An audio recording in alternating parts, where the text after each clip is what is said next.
Et donc on va rester dans un thème sportif et on va maintenant diffuser une petite interview sur le handball canet.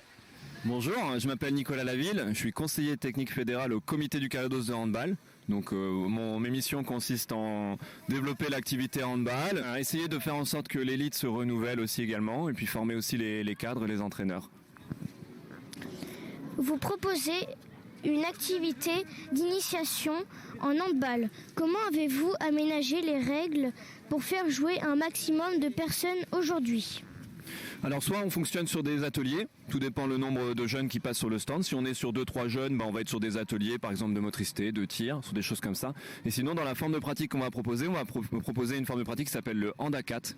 Donc on est sur le handball avec 3 joueurs de champ et un gardien de but, qui est une pratique qui est très très ludique et qui permet de faire jouer 8 personnes en même temps, 10, 12 avec des remplaçants, voire même 1 ou 2 arbitres en plus. Donc c'est une pratique qui est très adaptée aussi au niveau scolaire.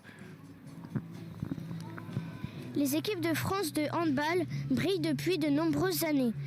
Sur la scène internationale, pensez-vous que toutes ces initiations et la pratique du handball dans le cadre des cours de PS contribuent à ce succès ? Bon, le développement du handball en France, il a une origine qui est liée fortement à l'éducation physique et sportive. Donc je pense que oui, ça contribue. Je pense qu'il y a des liens forts qui sont mis en place entre les clubs et aussi les enseignants de PS. Moi, le premier, je travaille beaucoup avec des enseignants de PS.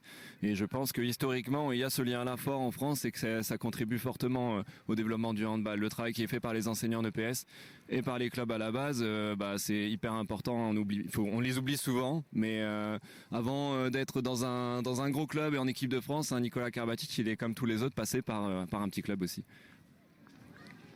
Il existe plusieurs manières de pratiquer du handball. Pouvez-nous détailler ces différentes pratiques ? D'accord, il y en a effectivement beaucoup. Donc on a parlé du hand à 4 qui était une forme de jeu au départ qui était mise en place pour le scolaire. Il y a aussi également le beach handball qui est en train de se développer. Donc on espère faire en sorte que ça soit une pratique olympique, le beach handball à terme. Il y a également le sandball qui est une forme de handball sur sable aussi mais plus festive. Il y a aussi également le hand ensemble qui est donc à la fois du hand adapté pour les personnes qui ont un handicap au niveau mental et aussi du hand fauteuil pour les gens qui sont en fauteuil. Voilà, puis d'autres formes de pratiques qui sont liées au sport santé, le hand fit par exemple, qui est un peu une forme de gymnastique avec des ballons, avec tout un protocole qui est mis en place. Et puis voilà, on peut décliner, il y a au moins 8 ou 9 formes de pratiques différentes. Par rapport à votre expérience au cross du conseil départemental, est-ce que votre stand a beaucoup de succès ? Ça dépend des années, mais dans l'ensemble, oui. Après, on voit vers 11h, là, à peu près, dans les horaires dans lesquels on va arriver, les jeunes qui ont couru, ils passent par les stands. Et en général, oui, il y a pas mal de succès quand même. Sur les sports collectifs, ça marche plutôt pas mal. On voit du monde. Que conseillez-vous aux jeunes qui sortent très contents de votre stand et qui veulent continuer à pratiquer le hand dans la vie de tous les jours ? Déjà, je leur dis que c'est une bonne idée. C'est une bonne idée parce que quel que soit le sport, que ce soit le handball ou un autre sport, le plus important, je pense que c'est de pratiquer une activité physique et sportive parce que ça permet de trouver un équilibre physique, un équilibre mental, un certain bien-être, de la confiance en soi, de développer des valeurs.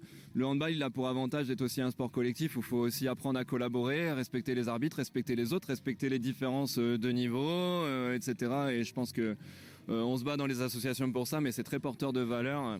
Et je pense qu'un jeune qui pratique un sport, que ce soit un sport co ou même un sport individuel, parce qu'on s'entraîne jamais tout seul, on est avec les autres, il développe une certaine tolérance et des valeurs qui sont importantes dans la société et dans la vie de tous les jours.